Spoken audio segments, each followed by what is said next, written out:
Hello मेरे प्यारे बच्चों, क्या हाल चाल। बढ़िया सा। उम्मीद है बच्चों आप सब लोग बहुत अच्छे होंगे। और आशा करता हूँ बच्चों आप सब लोग की पढ़ाई भी बहुत अच्छी चल रही होगी। बच्चों आप सब लोग जानते हैं कि परीक्षाएं नज़दीक है और 24 फरवरी 2025 से आपकी परीक्षाएं शुरू होने वाली है।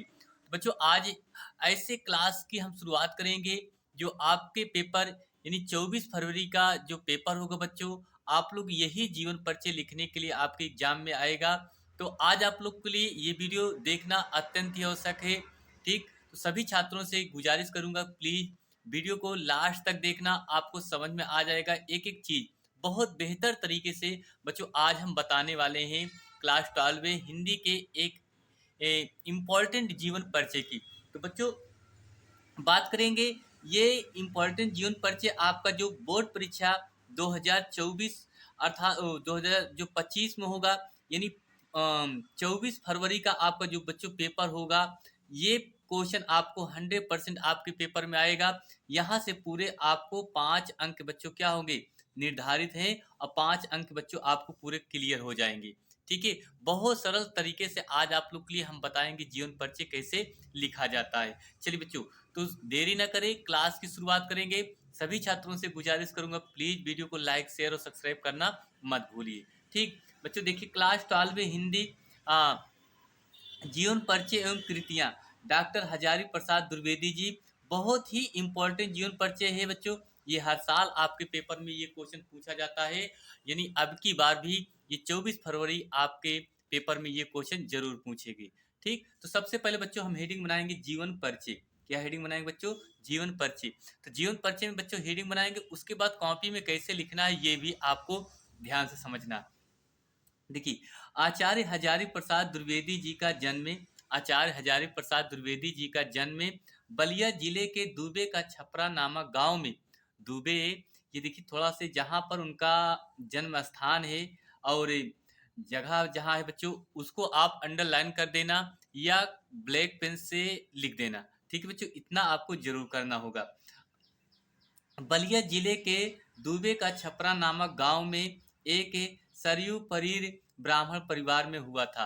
एक कहा जाए कि सुखदाई ब्राह्मण परिवार में इनका क्या हुआ था बच्चों? जन्म हुआ था। कब हुआ था जन्म में? तो 1907 ईस्वी में। अब आप कह सकते हैं कि डॉक्टर हजारी प्रसाद द्विवेदी का जन्म सन 1907 ईस्वी में बलिया जिले के दुबे का छपरा नामक एक सरयू ब्राह्मण परिवार में इनका क्या हुआ था बच्चों? जन्म हुआ था। आगे देखिए, सन 1930 ईस्वी में, सन 1930 ईस्वी में काशी हिंदू विश्वविद्यालय से ज्योतिषीय 4 की परीक्षा उत्तीर्ण की। अब देखिए बच्चों, तो आचार्य हजारी प्रसाद द्विवेदी जी कहा जाए कि सन 1930 ईस्वी में, कब बच्चों? 1930 ईस्वी में, यानी काशी हिंदू विश्वविद्यालय से इन्होंने ज्योतिषीय 4 की जो परीक्षा थी बच्चों वो क्या किया था? उत्तीर्ण किया अर्थात पास की। उसी वर्ष से कहा जाता है बच्चों, उसी वर्ष प्राध्यापक होकर शांति निकेतन चले गए। ये कहा जाए कि 1930 ईस्वी में ये जब अध्यापक हो गए तो ये शांति निकेतन क्या हुए बच्चों? चले गए। सन 1940 ईस्वी, आगे देखिए, सन 1940 से 1950 ईस्वी तक, सन 1940 ईस्वी से लेकर के 1950 यानी 10 साल तक का शांति निकेतन विद्यालय में इन्होंने अपना समय को क्या किया? दिया। 1950 ईस्वी तक वहीं हिंदी विभाग के निर्देशक के पद पर कार्य करते रहे।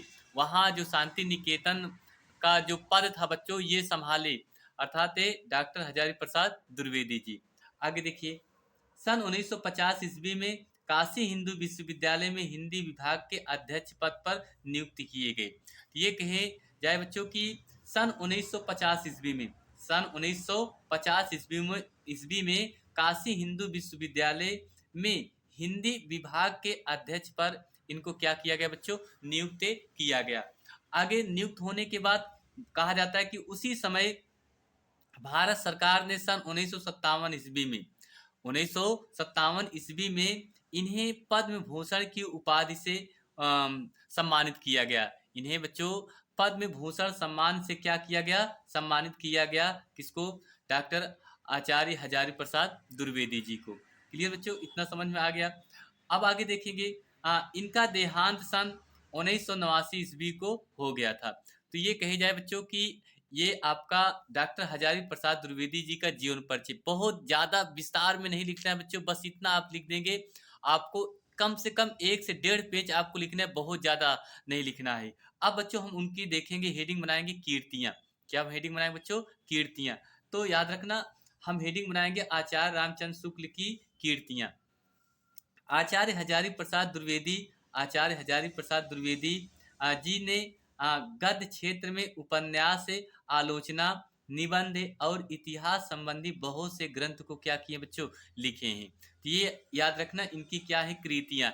बहुत कम शब्दों में भी आप लिख सकते हैं बच्चों, कोई जरूरी नहीं कि बहुत 4-5 पेज में लिखिए, इतना कोई मायने नहीं रखता है। ठीक है, आगे देखेंगे। अब हम अगली हेडिंग बनाएंगे बच्चों उपन्यास। क्या हेडिंग बनाएंगे? उपन्यास। और उपन्यास में देखना क्या लिखेंगे? अ, आचार्य हजारी प्रसाद द्विवेदी जी का जो उपन्यास था बच्चों, बाण भट्ट की आत्मकथा थी। बाण भट्ट की क्या थी? आत्मकथा। ये भी उपन्यास है। चरुचंद लेख, चरुचंद लेख ये भी उपन्यास है हजारी प्रसाद द्विवेदी जी का। अशोक के फूल, ये बहुत इंपॉर्टेंट टॉपिक बनता है। ये आपके कई बार ऑब्जेक्टिव क्वेश्चन में पूछा जाता है कि अशोक के फूल किसका उपन्यास है? तो याद रखना, आचार्य हजारी प्रसाद द्विवेदी जी का। कुटज, कुटज, विचार प्रवाह, कल्पता, अशोक पर्व, ये सारे उपन्यास बच्चों कहा जाता है कि आचार्य हजारी प्रसाद द्विवेदी के बहुत इंपॉर्टेंट थे बच्चों। ठीक है, तो ये हमने देखा आचार्य हजारी प्रसाद द्विवेदी जी के उपन्यास। अब बच्चों लास्ट में हम देखेंगे साहित्यिक योगदान। तो साहित्यिक योगदान में बच्चों अगर बात करें कि हेडिंग बनाएंगे साहित्य के योगदान, तो साहित्यिक योगदान में बच्चों क्या लिखना है? आचार्य हजारी प्रसाद द्विवेदी जी, कहा जाता है कि आधुनिक युग के गद्यकारों में, जो आधुनिक युग के गद्यकारों में से आचार्य हजारी प्रसाद द्विवेदी जी का महत्वपूर्ण स्थान होता है। आचार्य हजारी प्रसाद द्विवेदी जी का बच्चों बहुत ही महत्वपूर्ण क्या होता था? स्थान होता है। उनकी रचनाओं में प्राचीनता, बच्चों ये कहा जाए कि आचार्य हजारी प्रसाद द्विवेदी जी की रचनाओं में प्राचीनता और नवीनता, प्राचीनता और नवीनता दोनों का क्या होता था बच्चों? समन्वय होता था। ठीक है बच्चों, इतना ही आपको करना है, आपकी कॉपी में लिखना है। यहाँ से पूरे आपको बच्चों कितने? पूरे 5 नंबर मिलेंगे। तो सभी छात्रों से गुजारिश करूंगा, प्लीज इस वीडियो को आप लोग 1 से 2 बार देख लेंगे और अच्छे से बच्चों आपको समझ में भी आ जाएगा। उम्मीद करता हूँ यही आपके पेपर में भी लिखने के लिए 100% आएंगे, तो आप लोग अच्छे से जरूर लिख लेंगे। ठीक है, चलिए बच्चों बस इतना ही। फिर मिलेंगे एक और अगली क्लास में। बच्चों आप सब लोग तैयारी अच्छे से करते रहिए, यही उम्मीद करता हूँ कि आप सब लोग अपनी तैयारी को बेहतर करेंगे। ठीक है बच्चों, चलिए मिलते हैं फिर एक और अगली क्लास में। आप सब लोग अपनी तैयारी करते रहिए, मिलते हैं अगली क्लास। थैंक यू आप सभी छात्रों को, आपने इतना अमूल्य समय दिया। थैंक यू आप सभी छात्रों को, धन्यवाद।